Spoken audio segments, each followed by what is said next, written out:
après une aussi performante intervention, je vais me sentir un petit peu moins bonne, mais je vais quand même m'exprimer quelques instants pour la Ligue de défense des droits des animaux, dont le siège est à Limoges et qui défend aussi bien la faune sauvage que les animaux domestiques, que les animaux dits d'élevage. On vient de comprendre pourquoi ce mot, il faudra un jour qu'on le sorte de notre vocabulaire. Je peux parler des publicités pour Intermarché où on voit des vaches qui gambadent, des veaux qui gambadent dans les prés, on voit ça à la télé, et on sait qu'en fait ils se foutent de nous, parce que derrière ces vaches-là, il y a la misère qui est prévue dans des fermes comme celles qui devraient se construire et que l'on va empêcher, j'en suis sûre. Et pourquoi on va l'empêcher? C'est parce que les élus ont été si mauvais qu'ils se sont mis dans un pétrin d'enfer avec le recours qui a été évoqué tout à l'heure et qui a de fortes chances quand même d'aboutir.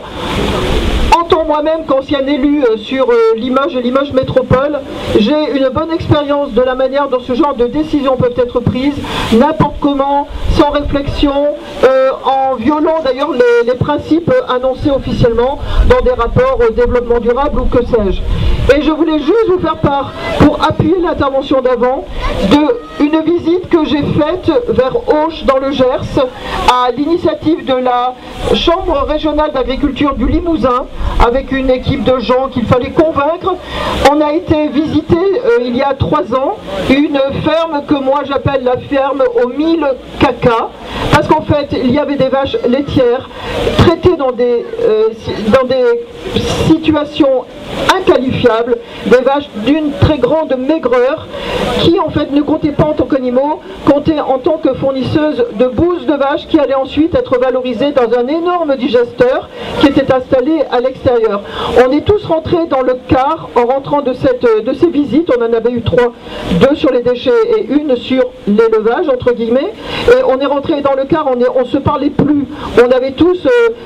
du mal à déglutir, on avait vu quelque chose d'abominable. On avait visité un camp de concentration pour vaches dont seul le caca comptait parce qu'il allait permettre de faire de l'énergie autrement. Et moi qui suis une fondue de l'énergie autrement, ce jour-là j'avais vécu la honte de ma vie. Donc voilà, donc avec cette double casquette d'association de protection animale et de défense des droits des animaux et d'ancien élu ayant vécu ce genre de situation, mais je peux vous dire que l'émotion dans le car en fait elle était palpable, y compris chez des gens qui avaient peut-être des envies dans la tête de projets semblables et qui, après avoir vu l'état famélique des vaches laitières qui a été détenues dans ce lieu, n'avaient peut-être plus tellement envie d'en faire autant.